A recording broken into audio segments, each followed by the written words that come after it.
ପିଲାମାନେ ପ୍ରଥମେ ଆଜିର ତାରିଖଟି ଲେଖି ନେବ 10, 11, 20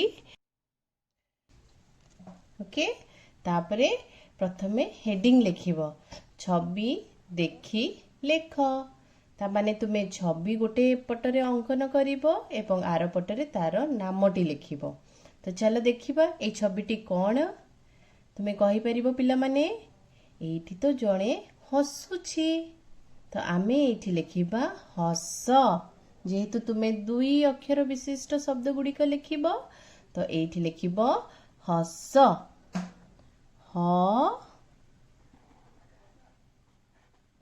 ଦନ୍ତେସ ହସ ହେଇଗଲା ପିଲାମାନେ। ତା ପରବର୍ତ୍ତୀ ଚିତ୍ରଟି ଦେଖ, ଏଇଟା ହଉଛି ସର। ଏଇଠି ଆମେ ଲେଖିଦବା ତାଲବେଶ ର ସର। ଏଇଟା ପିଲାମାନେ ହେଉଛି 10, ଯୋଉଟା କି ତୁମେ ଇଂରାଜୀରେ ନମ୍ବର 10 କୁହ, ସେଇଟା ଓଡ଼ିଆରେ ଆମେ ଏହି ପ୍ରକାରେ ଲେଖିବା 10।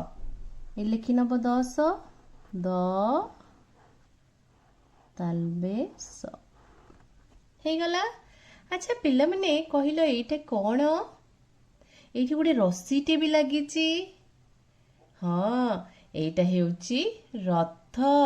ରଥଯାତ୍ରାରେ ପିଲାମାନେ ତୁମେ ଦେଖିଥିବ ରଥ କିପରି ଟଣା ହୋଇଥାଏ। ଏଇଟା ହେଉଛି ରଥ। ଆମେ ଏଇଠି ଲେଖିନେବା ରଥ ର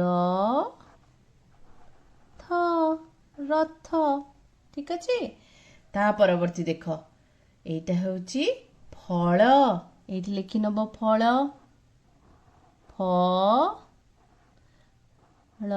ଫଳ। ଆଉ ସବୁବେଳେ ଶବ୍ଦ ଲେଖିଲା ବେଳେ ତାକୁ ଉଚ୍ଚାରଣ କରିକି ଲେଖିବ।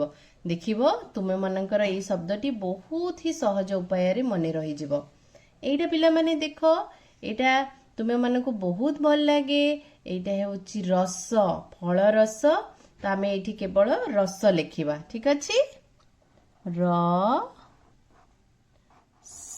ରସ।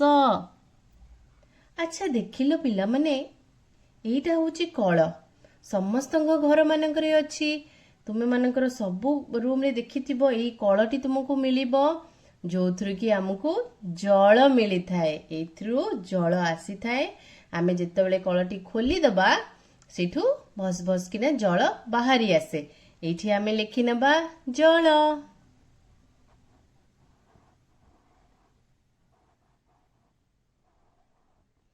ଠିକ ଅଛି। ଆଚ୍ଛା ଏଇ ପକ୍ଷୀଟିକୁ ଦେଖିଲେ ପିଲାମାନେ, କହିଲ କୋଉ ପକ୍ଷୀର ବେକଟି ବହୁତ ଲମ୍ବା ଥାଏ, ଥଣ୍ଟ ବି ଲମ୍ବା ଥାଏ? କହିପାରିବ? ଏଇଟା ହେଉଛି ବଗ। ଏଇଠି ଆମେ ବଗ ଲେଖିନେବା। ହେଇଗଲା ପିଲାମାନେ। ତୁମେ ମାନେ ଏହି ପ୍ରକାରେ ଚିତ୍ର ଅଙ୍କନ କରିବ ଏବଂ ଏହାର ନାମ ଗୁଡ଼ିକ ଡାହାଣ ପାର୍ଶ୍ୱରେ ଲେଖିବ। ଏହାପରେ ତୁମେ ମାନେ ସବୁ ଚିତ୍ର ଗୁଡ଼ିକୁ ରଙ୍ଗ ଦବ। ଦେଖିବ ବହୁତ ସୁନ୍ଦର ଦିଶିବ। ଠିକ ଅଛି। Bye bye.